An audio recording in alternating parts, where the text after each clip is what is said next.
Let's chant Om once.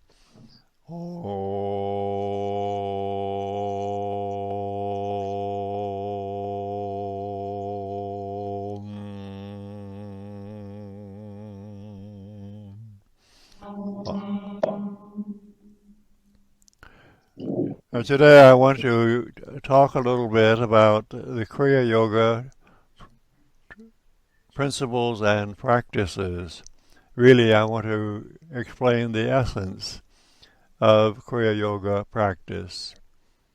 The Sanskrit word Kriya simply means procedure or process or an action that we perform for a specific purpose. It can also refer to those spontaneous, transformative experiences that we have that just occur when we are receptive to them. So Kriya simply means a procedure, practice, or process, or action. Yoga means firm bringing together of attention and awareness with our pure essence of being, what is called the true self. Thus, self-realization is realization or experience and accurate knowledge of our essence, what we are at the deepest level of our being. I learned about Kriya Yoga practice first from reading books, and then I learned how to practice Kriya Yoga from my guru Paramahansa Yogananda, who I met in 1949. That's several years ago. But after I met him and received his support and encouragement and instruction and the benefit of his personal presence, then I began to practice meditation and to better understand the philosophical concepts upon which yoga practice is based. The basic textbook to which to refer to understand Kriya Yoga practice is known as the Yoga Sutra of Patanjali. Patanjali was an Indian sage who lived approximately 2,000 years ago in India, and he wrote a very short treatise on yoga practice. A sutra, a Sanskrit word sutra, means thread. So a sutra is a very concise, short statement of a certain principle or maybe a practice, spiritual practice, that is to be remembered or memorized and then reflected upon or contemplated and discovered, the essence of it discovered. And usually it's easier to understand the meaning of the sutras if we have a teacher who can provide a commentary or a more complete explanation of that sutra. But in the Patanjali Yoga Sutras, as I said, it's a very short literary treatise. It's divided in four chapters. The first chapter lays the groundwork, explains what the purpose of practice is, and also describes several forms of meditation, such as breath awareness, using a mantra, regulating the breathing process a little bit until it flows spontaneously so that the mind becomes calm and the emotions become settled. In other words, preparing the groundwork for intensive or concentrated spiritual practice. In the second sutra, in the first chapter, Patanjali explained what happens when we meditate effectively. And I'll use the Sanskrit words, although it's not necessary to learn Sanskrit. Yoga chitta vritti nirodha. That is, yoga is, the realization, is the result of the quieting, that's the Naroda, the quieting of the vrittis. Vrittis are the changes and movements that occur in the undisciplined mind, and also in awareness, which is the chitta. So simply, the quieting of the changes that occur in the mind and awareness results in self-knowing or self-awareness or self-realization. So it's not a suppression or a forcible pushing down or repressing of thoughts and emotions, but simply arranging conditions so that the mind becomes calm, the emotions become settled, these changes that occur stop, and then the greater portion of our awareness is clear. And then this is the opportunity for self-knowing or self-realization. So that is the essence of practice. So it's well to remember that when we meditate. It's well to remember what is the purpose of meditation. Now, of course, many people, when they first learn to meditate, or go to a teacher, or read a book to learn to meditate, they go because they want to learn to manage stress. They want to learn to calm the emotions. They want to concentrate more effectively. They want to think more rationally. They want to be more peaceful, more happy. And these are useful reasons for meditating. But eventually, we meditate to be self-knowing or self-realized. That is the ultimate purpose of meditation. But today, around the world, there are many millions of people who are practicing meditation for what we call the side benefits: mental peace, emotional peace, inner satisfaction, lowering of stress symptoms, strengthening of the body's immune system, slowing biological aging processes, and so on. In fact, in many countries, in America and Europe, and perhaps in your country, there are medical doctors now and psychiatrists who tell their patients or their clients to meditate to have the side benefits of meditation practice. So meditation is now in the mainstream of our society.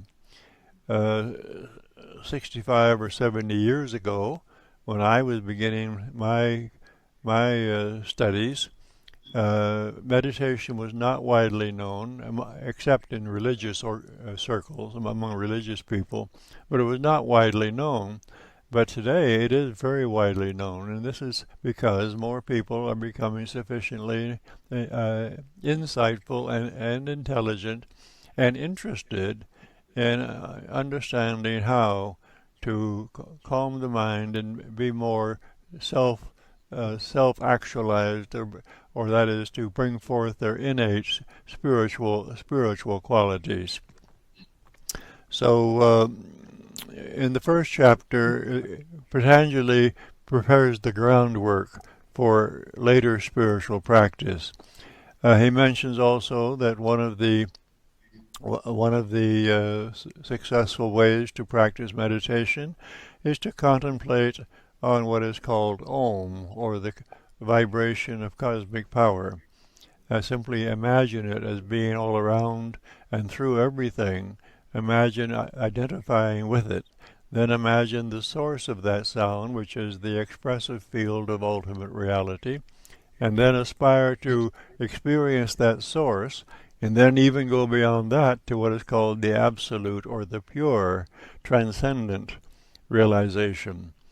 But when we do that, we are not going anywhere, because at the deepest level of being, our essence is already pure and clear and whole. So really we are experiencing the truth of what we are when all of the mental and emotional conditions are quiet and we remain conscious. That's important. When we remain conscious, then we experience this self-knowing. Then remember I said in the second sutra, Patanjali described that process. Then in the third sutra, he wrote, then the seer, the one who perceives or experiences, abides in itself. Then the fourth sutra, otherwise, attention and awareness is inclined to again become identified with the movements and changes in the mind. I'm sure we've all experienced that at some time or another. We've meditated, it's been very peaceful, very serene, everything is wonderful, and then we come out of meditation, and before long our attention is distracted, and when thoughts invade our consciousness, emotions bubble up, we become involved in external activities, and for a time forgetful of our true nature, forgetful of our spiritual essence. Now, of course, when we meditate to the stage of self-awareness, self-knowing, self-realization, and experience it frequently as the result of repeated practices of that kind of meditation, eventually we can always be aware of our inner nature even when we are not meditating. When we're thinking and relating to others and attending to duties, we can still be inwardly aware of our true nature in relationship to the wholeness of life, or to that reality we call God. This is the ideal, to always be in that state of self-knowing and knowing our relationship with the wholeness of ultimate reality. Self-forgetfulness and God-forgetfulness, it is taught in many religious traditions, and I know also in Islam. Self-forgetfulness and God-forgetfulness is a major problem for many people. That's why it is recommended that we have daily meditation and daily prayer and daily inspirational reading. That is to remind us of our true nature and our relationship with the infinite so that we don't forget. But after a while, there's no possibility of forgetting because we're always established in that awareness of being. And that inner awareness of knowing what we are in relationship to this larger life, this larger reality, is always present. That's the ideal unto which to aspire. Now, during the day, our mind may be troubled, our emotions may be unsettled, just because we are restless, or because of what we see or hear going on around us. And Patanjali has advice in that regard. His advice, in order to have a peaceful mind and settled emotions at all times, is to cultivate an attitude of friendliness or friendship with everyone and all forms of life. That is, don't have any enemies and in your own mind and consciousness. Think in terms of being friendly and having friendly relationships with everyone and all forms of life. And then, too, when you observe others who have good fortune, be thankful for them. Express gratitude in your mind. Be very thankful for the good fortune that others have. That way, there's no possibility of having envy or comparing your situation with theirs, or wishing you had what they had and wondering why they have what they had and you don't have when you don't have it. But be happy for them. Be glad that they have good fortune. And then, also, be thankful for the good fortune that you have. Be appreciative for the good fortune that you have and the higher knowledge that you have and the opportunities that you have to continue to grow and expand your consciousness. And then, this is very important, learn to be even-minded and not emotionally reactive by what you see outside of you or what you hear in your environment. Because so many times it's easy to become upset or disturbed by what we hear or see, or what experiences that occur unexpectedly, and we become emotionally reactive, and that's not useful if we're going to be spiritually conscious and inwardly peaceful. So we want to learn to relate effectively to other people and to events that occur, but always from the center have this awareness of being settled in the understanding of what we are in relationship to the wholeness of life, so that we are always peaceful and insightful at all times, so that our peace of mind is not disturbed. And Patanjali recommends these processes even before he moves on to meditation practice, which we go into chapter 2, and then Patanjali begins to explain the procedures recommended in order to think rationally, to live effectively, and prepare for meditation practice.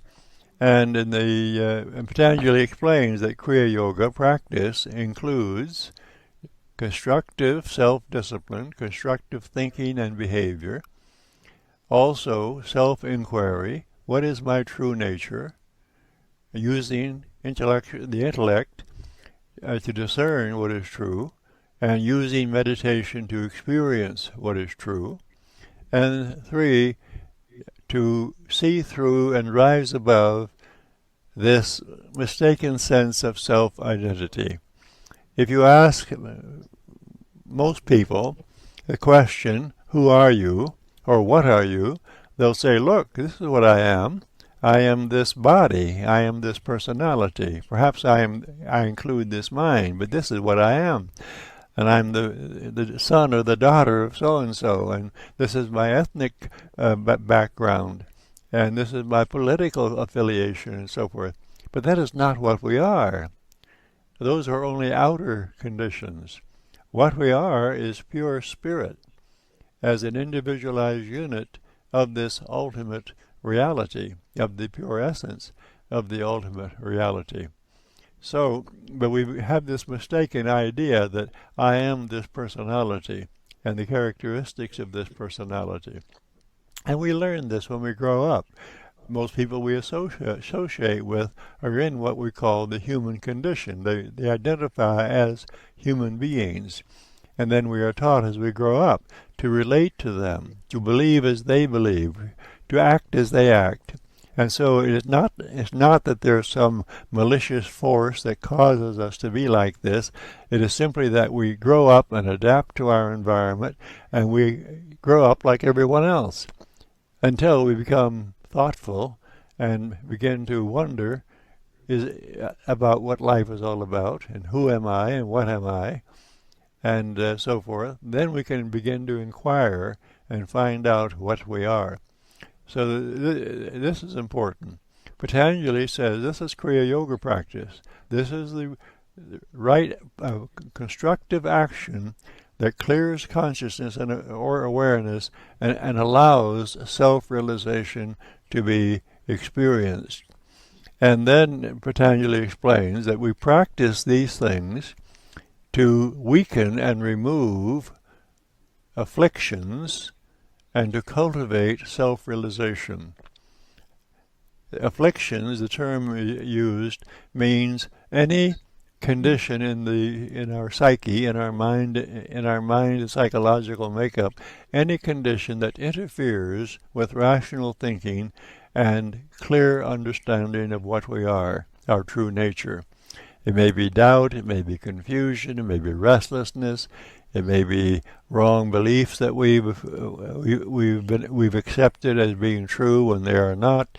It may be our psychological problems, our traumas, our pain because of unpleasant memories. But whatever it is that keeps us from being aware of our true nature and keeps us from living freely and effectively, these are called afflictions or troublesome conditions. Patanjali said that the right practice of Kriya Yoga, remember, disciplined constructive thinking and behavior, self-understanding, transcendence of the small sense of self-identity, weakens and removes these conditions, then makes possible the cultivation or the nurturing of self-realization or realization of our true nature. Then as far as the further guidelines for effective living, Patanjali starts out by emphasizing the importance of what he calls ahimsa, using a Sanskrit word, ahimsa.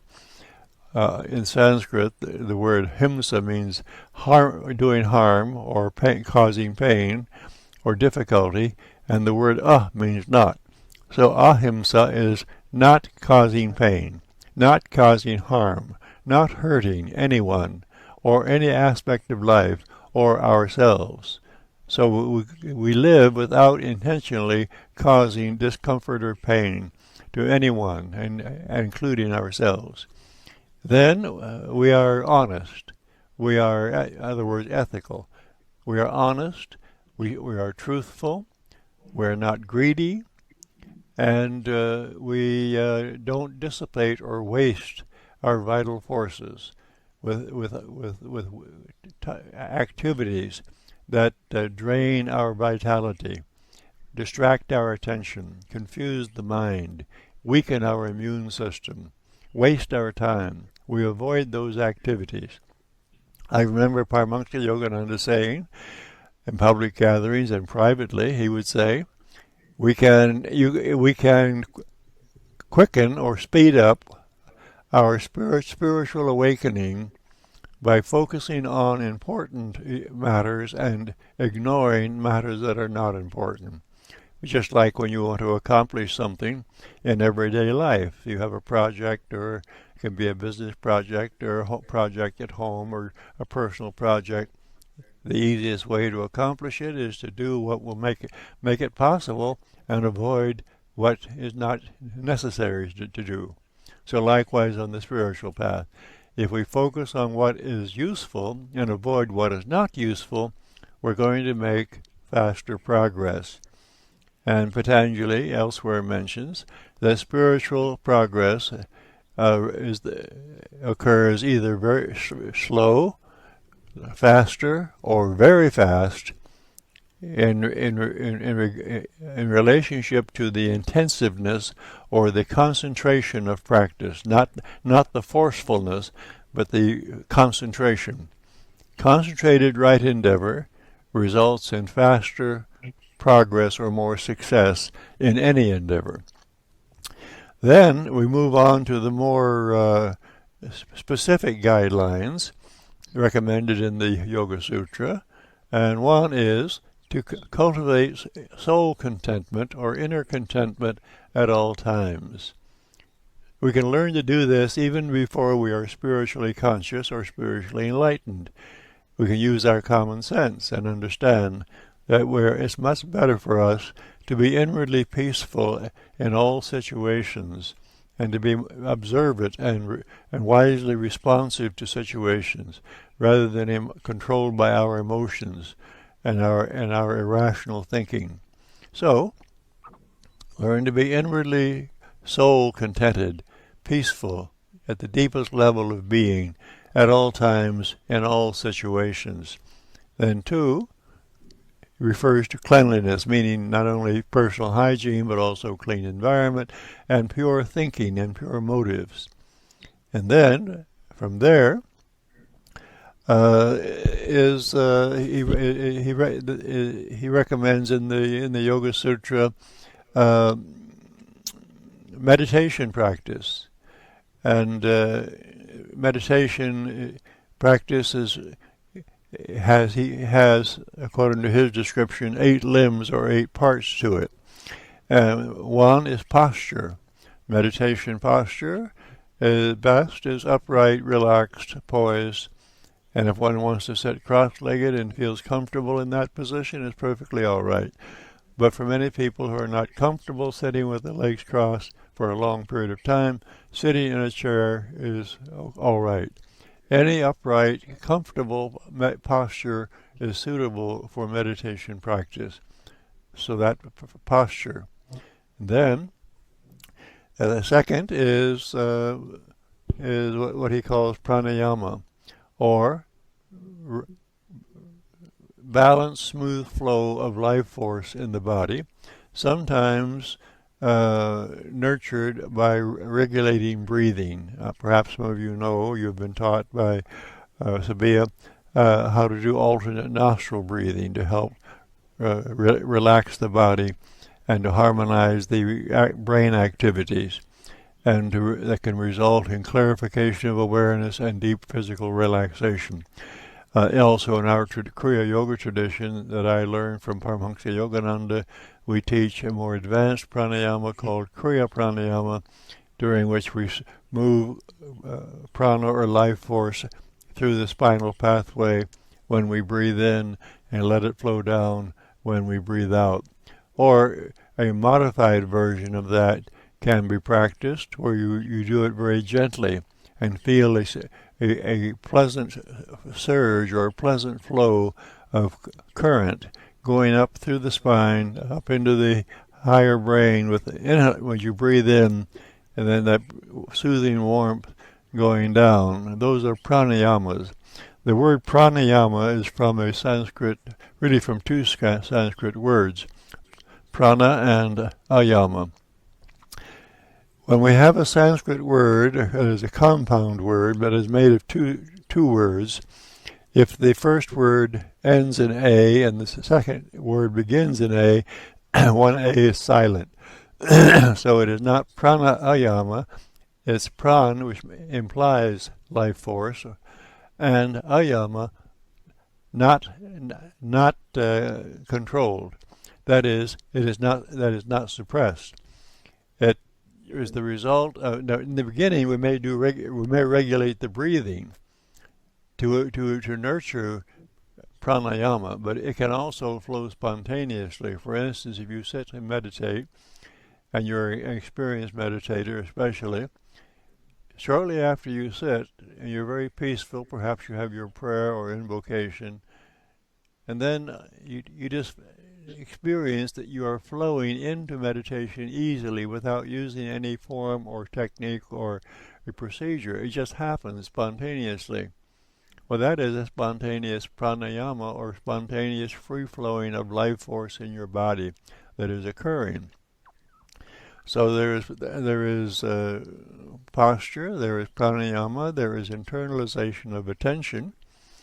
And Paramahansa Yogananda used to say, when you meditate, reverse the searchlights of your attention. He used to say, your attention is like a searchlight. So if it goes out, it comes into contact with environment, you perceive external conditions which are reflected to the mind and stored there as memories, of course.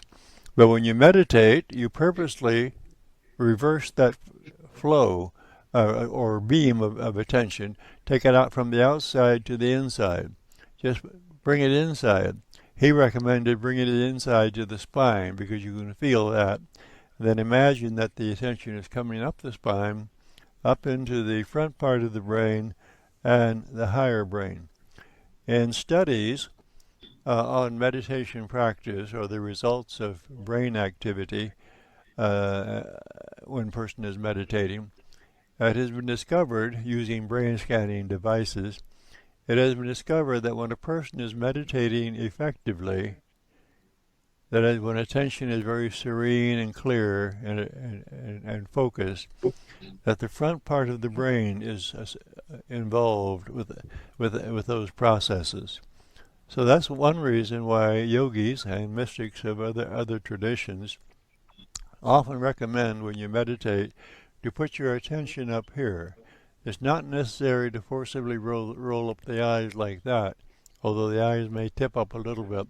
But mainly just be there with awareness. Be aware there. Just being aware there will effortlessly detach attention from externals and internalize attention. So just put your awareness there when you're beginning to meditate. That can be helpful. I like to do that and also have my awareness at the same time up here in the higher brain. The higher the chakra or the vital center in the higher brain, the subtle vital center in the higher brain, is associated with transcendence, which with the absolute, with pure consciousness, pure awareness.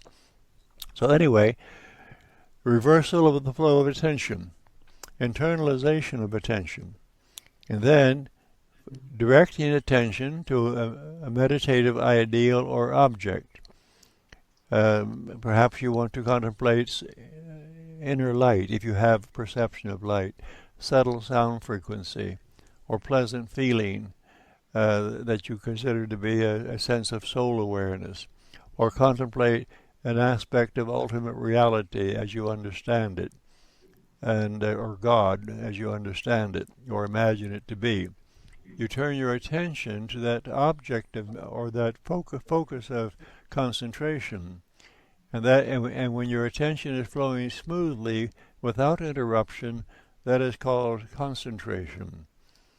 But when it flows steadily, without interruption, continuously, it is called meditation. And then the conclusion of meditation practice is called samadhi in Sanskrit, or oneness. That is, you have the experience of being one with whatever it is you focused on earlier. For instance, when you meditate, I'm sure you've all had this experience at one time or another.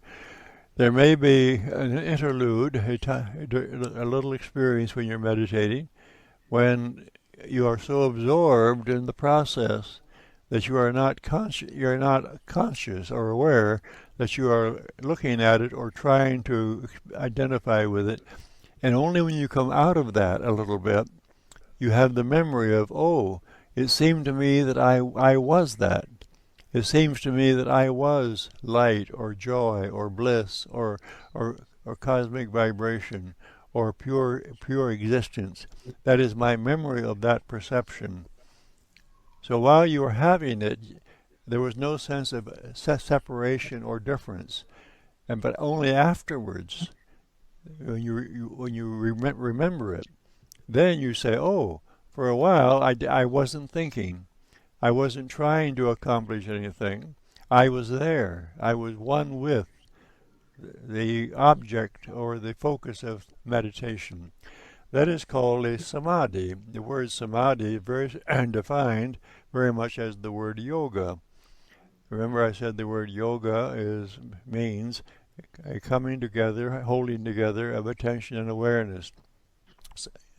So the word samadhi has that same meaning from the first part, sam, which means to hold together. When attention and awareness is held together, comes together and stays together with what you've been looking at or contemplating, that is oneness, an experience of oneness consciousness. But these preliminary experiences of oneness are supported by an object of perception, an idea, a feeling, a concept, a perception of light, whatever it was that you were looking at or relating to and identified with. But your attention is then identified with something that supports it. But the higher or liberating stage of samadhi or oneness consciousness is not supported by any object of meditation. It is simply transcendence. It is simply clear awareness of being. And that can't be completely imagined because it doesn't have any attributes or characteristics that can be defined. So therefore, and the mind is used to using concepts. That's why you can't fully imagine what it would be like to experience transcendence or to be spiritually enlightened. You can almost imagine, you can intuitively glimpse it, but you can't really actually define it because it is indefinable, incapable of being defined, even though it can be experienced or realized. And there's no reason to fear having that experience. That sometimes people have asked me, well, what if I experience transcendence and don't come back? Well, that won't happen.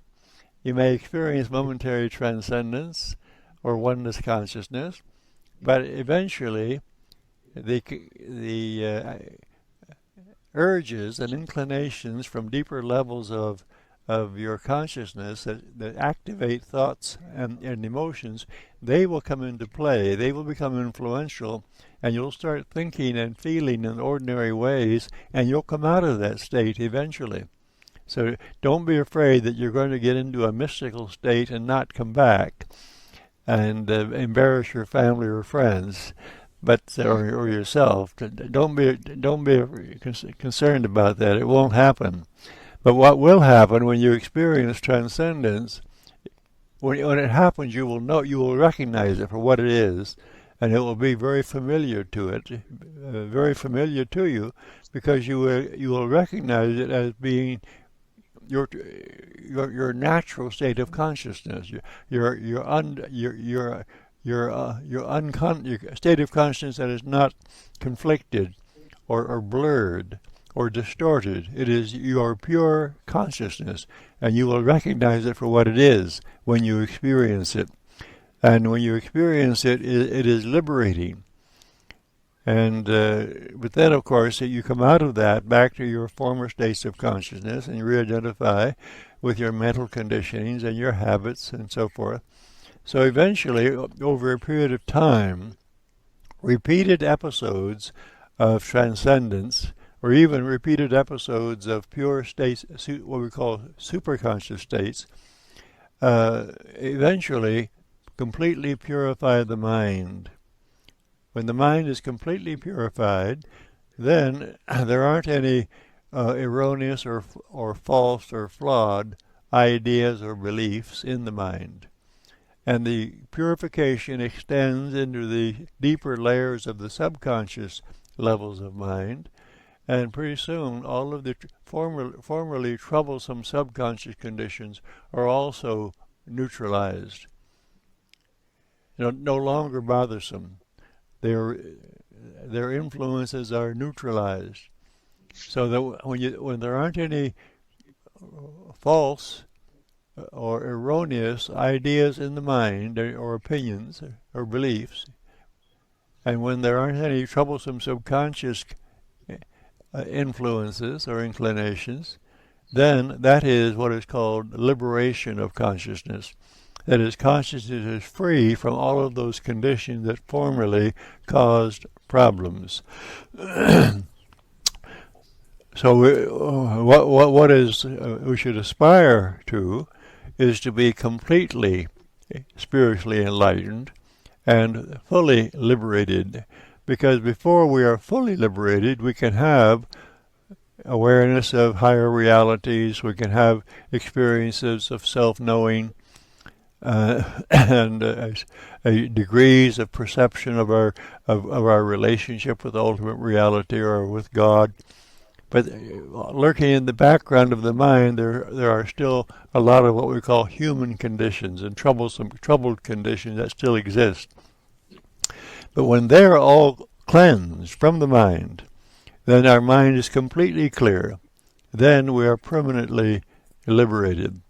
Patanjali wrote about this in his text, and he wrote that when the awareness of the devotee or the meditator or the truth seeker, when the awareness is as pure as the essence of being, that is liberation of consciousness.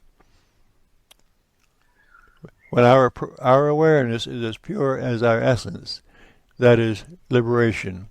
That is complete spiritual enlightenment and freedom. Then in the fourth chapter of the Yoga Sutra, Patanjali finishes his discussion on meditation and then touches upon some of the what are called the extraordinary abilities and functional capacities that one might have as the result of being more spiritually conscious. And some of them, when they are described, seem pretty hard to believe, but it's not necessary to focus attention on them. Then although it's useful to use our abilities effectively to live skillfully in the everyday world. Nothing wrong with that. We should be healthy, happy, prosperous, and freely functional. In fact, yogis say there are 4 aims of life to be fulfilled or realized. And one is to discover what our role is in the universe according to our knowledge and our skills and our inner guidance and destiny, what we are here to do in the universe, in the world while we are here, and learn to do it well. And go with the flow. That is important. 2, we should have our life-enhancing desires easily fulfilled. That is, whatever desires, when fulfilled, enhance our lives and the lives of others and improve our environment. It's all right to have them fulfilled, and we might as well learn to have them fulfilled easily, so that living is not a continual struggle and a lot of effort. 3, we should have sufficient resources, including money, but material resources of any kind, that enable us to live freely and comfortably and accomplish all of the worthwhile purposes that we have. So that then beyond that, we want to accomplish or experience self-realization to the stage of liberation of consciousness. Many people will say, "Gee, if I knew my right role in the universe and everything was flowing nicely, and all of my good desires could be easily fulfilled, and I had plenty of material substance, I don't know whether I'd want to be liberated or not. I might be so happy living as a human being." And many people are at that stage, they're living a good life and doing many times very altruistic or good people, but they don't think of higher reality. They don't think of the relationship with God or the wholeness of life. So we want to experience wholeness or completion in all of these areas, according to the yogis and mystics of other cultures. Then in the final chapter, the 4th chapter of the Yoga Sutra, the emphasis is on liberation of consciousness and the subtle states of consciousness that have to be transcended, understood, and transcended, and what we have to do to awaken to that stage of final liberation of consciousness. But while we are on our awakening path, our awakening spiritual path, then we can also live effectively in the everyday world.